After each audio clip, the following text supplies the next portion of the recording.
July 2006 CFC makes the BTG The Odd Couple. A change of heart. PVC cast works wonders. Krishna Part 2 meeting Vanamali. After the incident with the cart, Krishna became so unruly and dangerous that he had to be tied up at all times. It was risky to do that, as he would charge or try to bat whoever held his lead rope.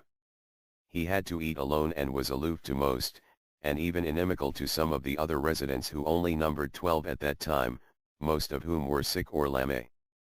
I remember once expressing my concern about Krishna's unruliness to Radhapati, who responded, "Well, how would you feel if you had been surrounded by heroic working oxen and offered respect in a new village every day and were now confined to what amounts to a hospital?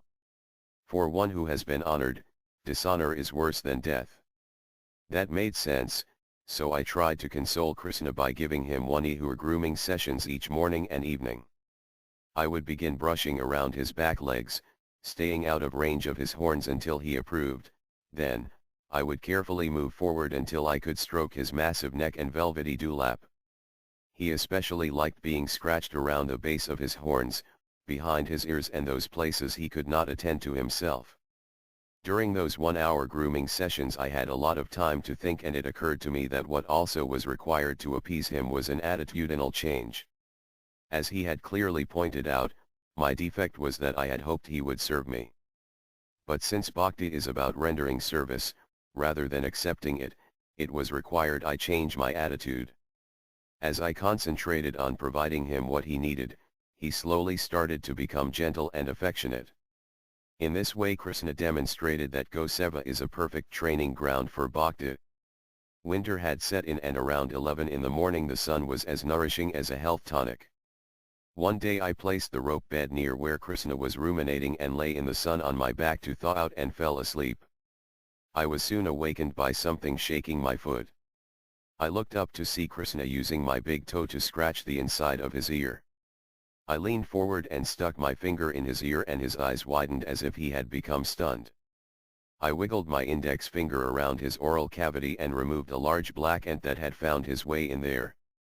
I could tell Krishna was very pleased by this, so I added ear cleaning to our daily grooming sessions in hopes to serve him better.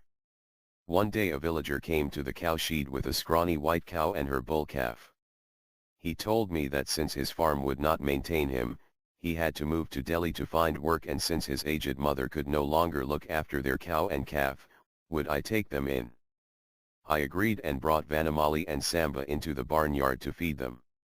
I placed a basket of fresh grass before them, but after a short while, Vanamali innocently went to Krishna's shed and started eating with him. To everyone's surprise, he didn't protest. I flash back to my youth in Mexico, where I once witnessed 2 men trying to evict a furious bull from a corral. After all prodding had failed, they brought in 3 or 4 peaceful cows and let them calmly wander around the bull. Their serenity quickly quelled the bull's anger, and he peacefully followed the cows as they were led out. So I hoped that Vanamali might have a calming effect on Krishna and began keeping them together in the shed. During the next several months Vanamali's form started to transform like the waxing moon. Her coat became glossy, and as she regained her health, it became apparent to us that she had arrived pregnant. In due course she gave birth to another bull we named Sravan and took very good care of him. Despite her motherly duties, she continued to bond with Krishna to the degree that today she is like his shadow. Daily after he eats a bucket of porridge, she licks his snout clean and grooms him. When the other cows offer too much attention to Krishna, she becomes jealous and shoos them to a distance. She is very protective of him and doesn't interact with any of the other residents the way she does with him. When she goes into heat, she runs from the other bulls and insists on staying with Krishna. While we all know that he likes the attention, very often Krishna acts aloof as Vanamali does her best to attract him. Vanamali's association has made Krishna so gentle that he no longer requires to be tied, and in time his nose harness was removed and he has become one of the most satisfied and gentle bulls in the herd. Vanamali with her life and soul, Krishna hot off the press. We are pleased to announce that Care for Cows in Vrindavan made the cover story in the July-August issue of Back to Godhead magazine. Written by Braja Savaki Dasi after her first encounter with CFC four-legged residents 6 months ago, The article features the heartwarming story of Pushpa's struggle for survival. Special thanks go to Braja Savaki for her continued support to the cows of Brindavan, and to Nagaraja Prabhu and the team at BTG for such a wonderful presentation. Interested readers may log on to www.krishna.com and find the article in the magazine section, entitled Until the Cows Come Home. CFC makes the BTG PVC cast works. In the CFC February newsletter we wrote about Braja, who was found in the busy Radharaman temple area using his fractured leg, bent at 90 degrees, as a support to help him walk about and find food. Upon arrival at Care for Cows, Braja's leg was straightened and set in a bamboo splint and plaster cast by the vet. He advised that because the ends of the fractured bones had already sealed over, they would not mend together, but that the tissue surrounding the area would eventually become hard and strong enough to support the fracture site to some extent.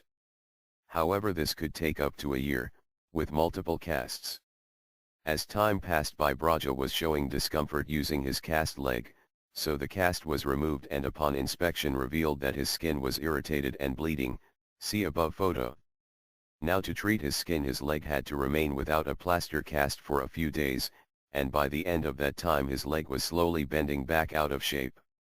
It also turned out that Braja was an unruly and aggressive patient, who took most of the cowherd men together to corner and catch every time his leg needed attention. Distressing it was, to think that Braja would have to suffer so many cast changes like this over such a long time frame. When Braja's skin healed, his leg was set in a plaster cast for the second time, and soon with the arrival of summer he again showed signs of discomfort. Again his cast was removed to reveal the same type of skin problem as before. It so happened that Dr. Karen from Australia arrived at Care for Cows, and we asked her if she could think of an alternative way to help Braja. A PVC cast will suit him, she said, and gave us a simple list of materials to collect so she could make it ready. Wonders for Braja. The PVC cast consists of suitable width and length of PVC pipe. In Braja's case we used a 3-inch wide diameter pipe, judged to fit around the width of his knee, which was the widest part of his leg to be included in the cast, and the length required was about 1 foot. Cotton wool gauze bandage, magic tape, elastoplast self-adhesive bandage. For the assembly, Dr. Karen first cut the PVC pipe in half lengthwise, as it was only required to fit around the back portion of Braja's leg. This also gave us an identical spare cast which could be prepared in advance for quick cast changing. After the cut edges were smoothed, she patted the inside and edges of the cast with a width of cotton wool, filling out the areas where the thinner part of his leg would go, wrapped a gauze bandage over that a couple of times, and taped it all in place. When Braja's skin had healed and he was ready for the new cast, Dr. Karen chose an opportune time when he was peacefully sitting in his favorite spot, ruminating, to casually sidle up to him, cast hidden behind her back, and gave his tummy a rub. Stretching out full length on the dusty ground in great delight, Braja became oblivious to the fact that 2 cowherd men had moved in to secure him in position. As they continued to rub his tummy, crafty Dr. Karen fixed the cast behind his outstretched leg, tightened it very snugly in place, and fixed it top and bottom with a strip of elastoplast, half stuck on the cast and half on his leg. It was all over before he even knew it. That was the middle of May, and over time we are seeing the advantages of this new PVC cast are vast, offering the same support as the previous plaster cast, but without the side effects over long-term use. Now his cast is removed for 24 hours once every 10 days, allowing air to circulate and keep his skin healthy. It is lightweight, comfortable, and is easily changed whenever it gets wet. A new cast can be assembled and fixed within 10 minutes, including a complimentary tummy rub, and minimum stress to Braja. Last month Van Krishna's wound remained infection-free and terrific results were seen in its healing. As his wound remained clean with very little or no discharge, wound cleaning was reduced to every second day, which brought about an encouraging surprise every time his stump was unwrapped, as we all gasped in excitement to see the obvious and positive changes. New skin continues to grow, much faster than reported in the last newsletter, and the area to cover has reduced dramatically. We are thrilled with his wound progress, and if you like, you can take a look for yourself on the following page.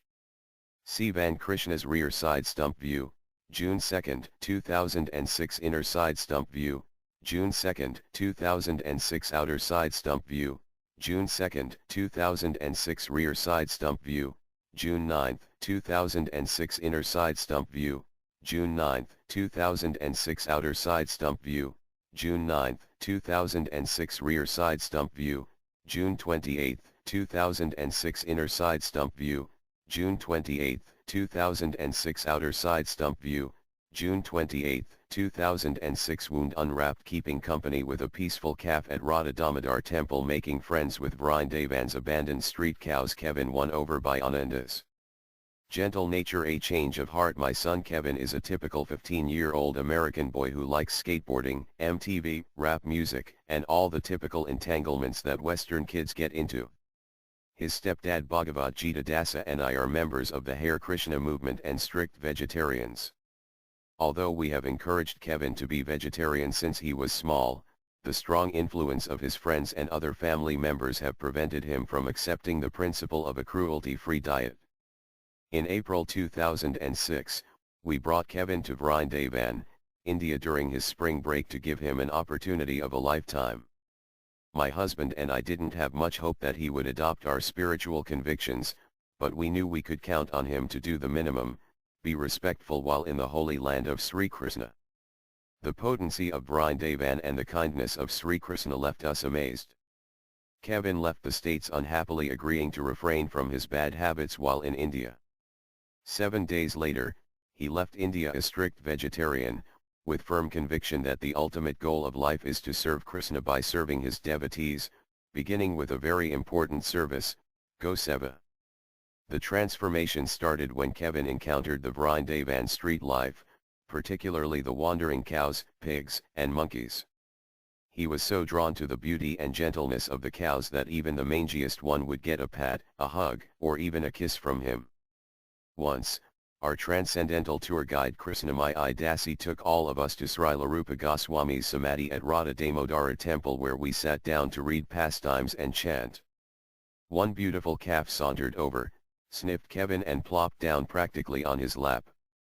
Behaving just like a family pet, she nuzzled Kevin as he patted and kissed her. He was astonished by the friendliness of this calf with her beautiful brown eyes. As a child, Kevin had lived on a farm and noted how the cows kept in an adjacent field were fearful and unfriendly. After spending time with the loving and trusting Vrindavan cows, Kevin realized that the fear of the Western cows was due to their awareness that humans only intended to fatten them up for slaughter. Krishnamai then took us to visit Care for Cows and we became captivated by the beautiful and gentle residents there. Kevin especially loved Krishna, the Padayatra ox, and Ananda the beautiful calf who is quite a princess. Kevin cried Phil Van Krishna's Fruitbowl upon seeing sweet, gentle Van Krishna, on the day after his injury, when his leg was casted. When Kevin heard Krishnamai narrate the hard luck stories of many of the residents, he was moved to tears. We immediately adopted a ginger-colored bull calf they named Giriraj.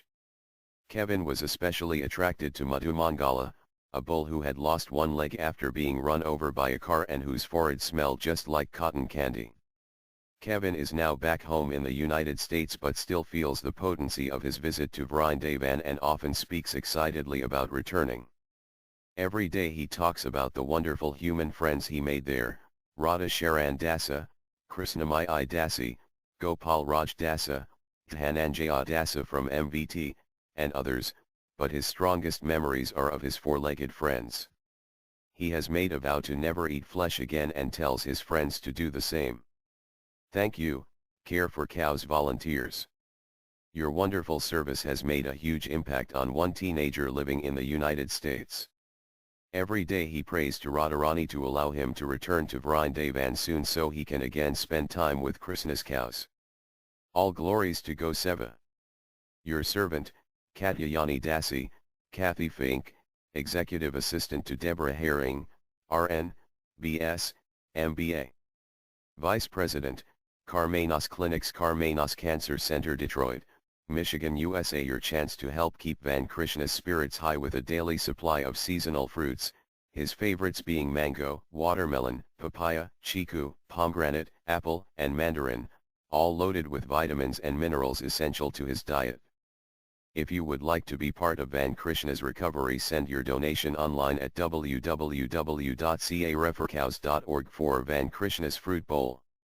A family of squirrels nesting in the trees visits EFC every day, playfully scampering all around the Gosadan Prabhupada Stories number 7 by Govinda Dasi. While living together with Srila Prabhupada in New Jersey, we would have curtain, just the four of us, or if guests came from New York we would also have curtains and Srila Prabhupada would talk. He was recovering from the stroke, so he would not give regular lectures as before when we were in New York Temple, but he was always eager to talk about Krishna to whoever would listen. So while sitting on the sofa one day, Srila Prabhupada began talking about kirtan, and he began to demonstrate the different ways to play kartals. He taught us the basic ching ching chong and other beats as well. We sang Govinda Jaya Jaya and Srila Prabhupada began to play the kartals exactly like the sound of cow hooves running. I was amazed. Then he showed me how to do it, slowly and carefully so that it is in perfect timing with the regular kirtan, yet it sounds exactly like cow hooves running across the fields. Cows in kirtan. Radhakaran and Krishnamai. I had been keeping an eye on two calves scavenging on the Parikrama path for the last few months. Both had injured limbs and were struggling to keep their hunger from consuming them. Hardship is known to bring people together, and they noticed how this principle had worked to bond the small red bull and the larger female calf together. Since Siam, our 600 kilograms ox had expired, Radhakaran knew there was room for more residents, so after getting confirmation from the people in the area that the odd couple had no owners, they loaded them on our rickshaw and brought them home. Their arrival brought smiles from the cowherd men, who were especially charmed by the small bull's buck teeth. We immediately removed their old bandages, dressed their wounds and placed the female calf's old broken leg in a temporary cast and made an appointment to have their limbs x-rayed the following day. They settled down together for the evening after one big bowl of porridge and another of green grass.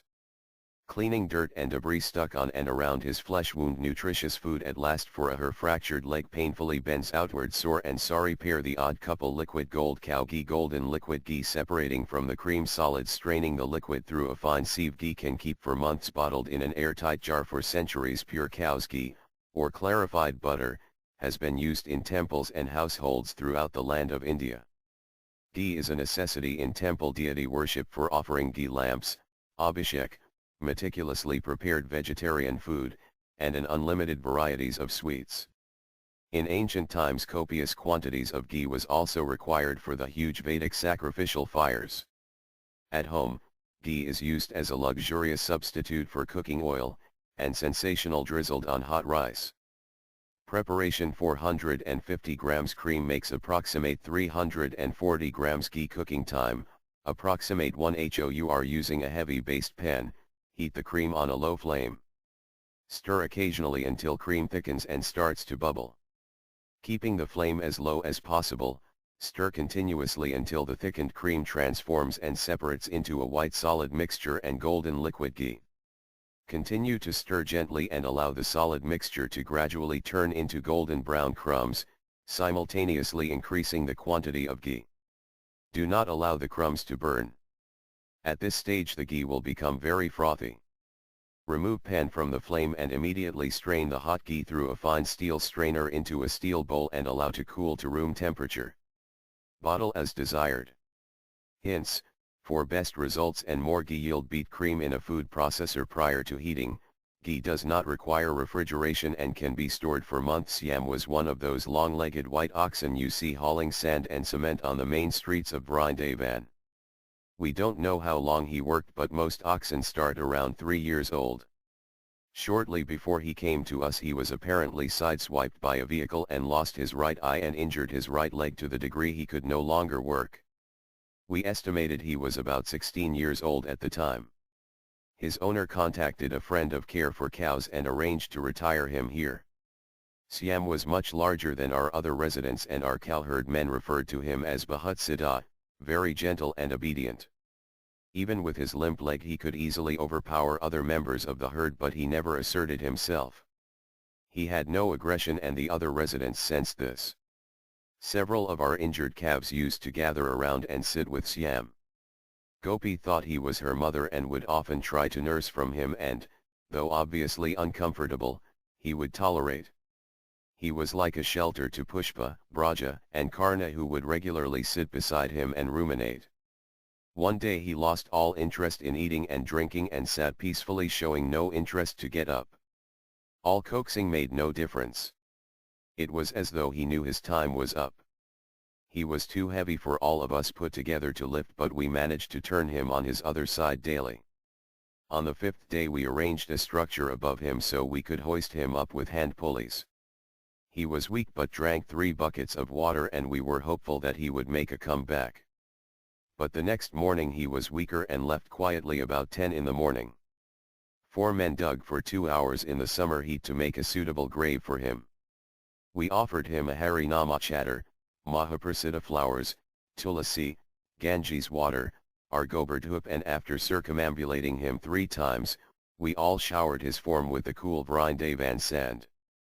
Siam's last days retired in 2005, Siam spent his last months at CFC. Siam the gentle giant, placed Dr. Chandrasekhar administers a dextrose strip in Samadhi at CFC, constructing a frame around Siam, and top photos. The heavy weight of Siam in the cow sling is steadily winched up, massaging Siam's legs to help restore circulation around the Goshala, cooling down with a refreshing bath. Make hay while the sun shines, another Busa delivery to keep in store before the rainy season. Paving the newly filled and packed soil in the cow's yard, constructing a new feeder around the side of the warehouse to accommodate more cows. A bamboo barrier protects a freshly bricked wall broken by bulls at play. CFC staff caught in the early rainfall. Life on the streets in various places. The Vedic scriptures recommend that one never travel alone.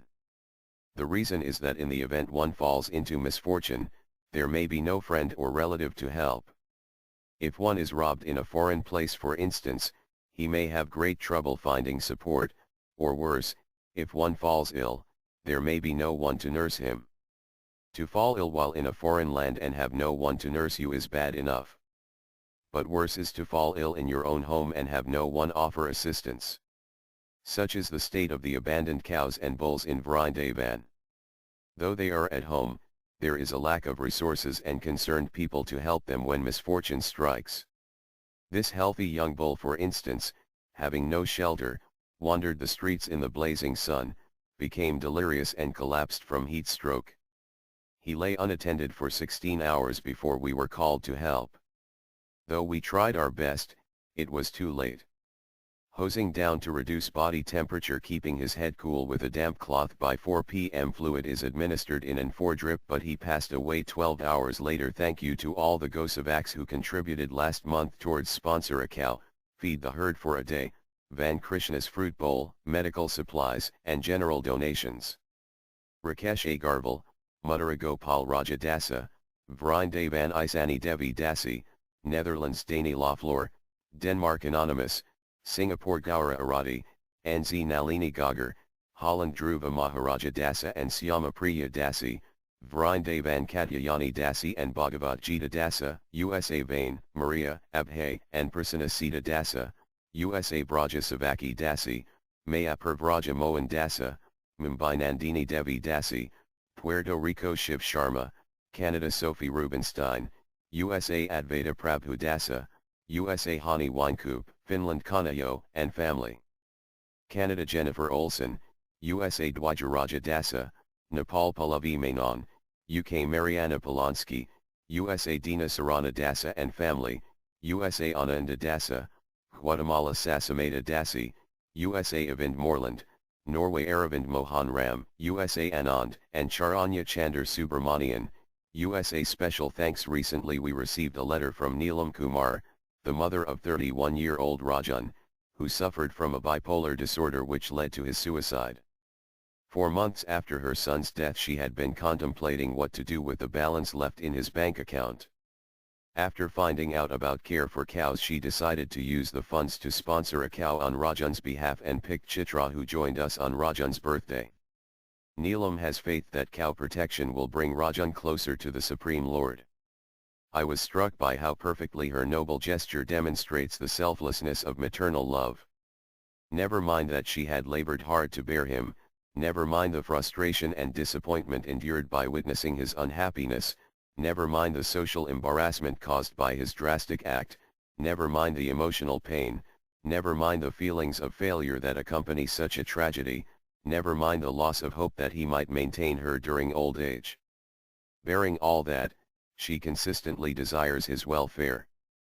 Indeed, maternal affection is the only thing in this world that can compare to the love Krishna has for us conditioned souls.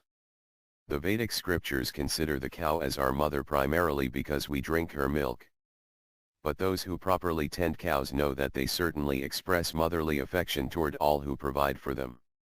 Neelam's gesture of offering her son's savings to maintain Chitra is tantamount to connecting him to a second well-wishing mother, a mother who is dear to Krishna and thus one whose desire will most certainly be taken into account. May all this bring solace to Rajan. Thank you from the cows. When a man wants to murder an animal, it's called sport, when the animal wants to murder him, it is called ferocity. George Bernard Shaw, playwright, Nobel Prize 1925. Last summer this little calf was sighted several times at Chaitanya Bihar, once open pasturing grounds, now subdivided conj estate plots of land for sale. She was always alone, standing motionless in the heat, her head hung low with nothing to eat or drink. She was covered in ticks, had diarrhea, patches of hair loss, and her injured ear was dripping blood. Unable to tolerate her distress, a kind soul fed her a cool watermelon and arranged for her admittance and ongoing maintenance at Care for Cows, a simple act which turned her miserable life around. For information regarding Care for Cows Land Fund, sponsor a cow, feed the herd, or to make a contribution online, please visit www.careforcows.org or email kmarupa@careforcows.org. 6 months after her arrival, Manjari is surrounded by inseparable friends, especially Gulab. Right today Manjari's health and self-esteem are totally restored. Care for Cows INVRINDAVAN providing shelter, food and care for the abandoned cows in Krishna's holy land.